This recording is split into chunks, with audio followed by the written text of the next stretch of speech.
இந்த விடயம் தொடர்பில் பாதுகாப்பு ராஜாங்க அமைச்சர் ருவான் விஜயவர்தனிடம் நாம் வினவினோம்.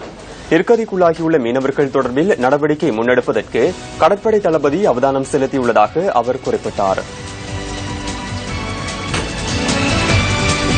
போஸ்ட் மாஸ்டர் சர்வதேச மாநாடு கொழும்பு பண்டாரநாயக்க ஞாபகார்த்த சர்வதேச மாநாட்டு மண்டபத்தில் இன்று 2வது நாளாகவும் நடைபெற்றது.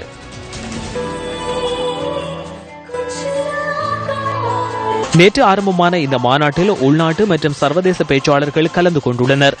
மாநாட்டின் 2ஆம் நாளான இன்று கொழும்பு மற்றும் தமிழ்நாட்டை சேர்ந்த பேச்சாளர்கள் உரையாற்றினர். சர்வதேச புகழ்பெற்ற பேச்சாளரான ரோஜர் கொனோபசெக் இந்த மாநாட்டில் இன்று கருத்து வெளியிட்டார். இதன்போது மற்றொரு பேச்சாளரான தீபக் மேனன் தலைமைத்துவத்தின் அடிப்படை விடயங்கள் தொடர்பாக கருத்து வெளியிட்டார்.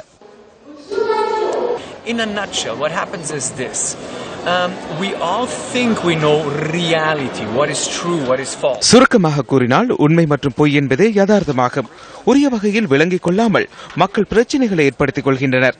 ஆகவே நாம் தெளிவூட்டல்களை தேடி செல்வதை விடுத்து ஏற்கனவே உள்ள தெளிவூட்டல்களை எமக்கு கிடைக்கும் தகவலூடாகவும் உணர்வுகளூடாகவும் புரிந்து கொள்ள வேண்டும். அந்த சிறு தகவல் மூலமே நாம் யதார்த்தத்தை புரிந்து கொள்ள முடியும். இதனூடாக எமது மூளையால் சிறந்த பயனை அடையவும் அணி என்ற வகையில் முன்னோக்கி செல்லவும் முடியும்.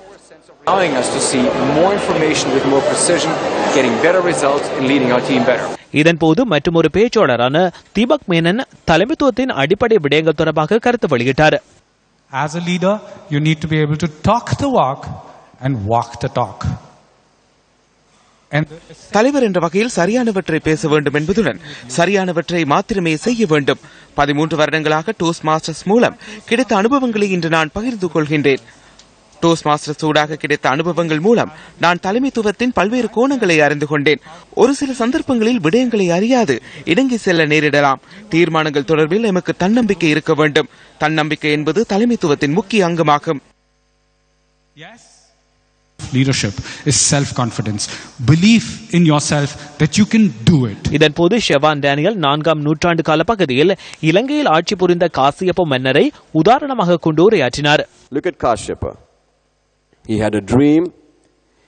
மன்னர் காசியப்பரிடம் கனவு இருந்தது. அவர் அந்த கனவை அடைந்தார். தற்போது அவர் இல்லை. ஆனால் 1500 வருடங்களுக்கு பின்னரும் நாம் அவர் தொடர்பில் பேசுகின்றோம். அவரிடமிருந்து நாம் அந்த படிப்பினையை பெற்றுள்ளோம்.